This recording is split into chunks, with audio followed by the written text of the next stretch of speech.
ଡାକ୍ତରଙ୍କର କେହି ପଦ କଥା ଯେମିତି ସ୍ୱାଗତାର ସମ୍ପୂର୍ଣ୍ଣ ଶରୀରକୁ ଦୋହଲାଇ ଦେଲା।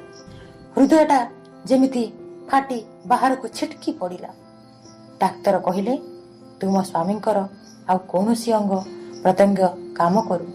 ସେ କେବଳ ଭେଣ୍ଟିଲେଟର ଦ୍ୱାରା ବଞ୍ଚିଛନ୍ତି। ଭେଣ୍ଟିଲେଟର ଆଇସିୟୁରେ ଦିନକୁ ଖର୍ଚ୍ଚ 70,000 ଟଙ୍କା। କିନ୍ତୁ ଏସବୁକୁ ସେ ଖାତିର ନ କରି ସବୁ ବିକି ଭାଙ୍ଗି ଅଜାଡ଼ି ଦେଇଥିଲା ସ୍ୱାମୀଙ୍କ ଆରୋଗ୍ୟ ପାଇଁ। ହେଲେ ଡାକ୍ତର ଏ କ'ଣ କହୁଛନ୍ତି? ତା ସ୍ୱାମୀ ଆଉ ବଞ୍ଚିବେ ନାହିଁ? ଯଦି ବଞ୍ଚିବେ ଭେଣ୍ଟିଲେସନରେ? ତୁମ ଇଚ୍ଛା, ତୁମେ ଭେଣ୍ଟିଲେଟର କାଢ଼ି ତାଙ୍କୁ ଘରକୁ ନେଇଯାଇପାର, ତୁମର ବାକି ଥିବା ବିଲ୍କୁ ପେମେଣ୍ଟ କରି। ଏକଥାରେ ନିର୍ବାକ ସ୍ୱାଗତ। ଭଣଜାର ପରାମର୍ଶରେ ଡାକ୍ତର ସ୍ୱାଗତା ସ୍ୱାମୀଙ୍କର ଭେଣ୍ଟିଲେଟର କାଢ଼ିଦେଲେ।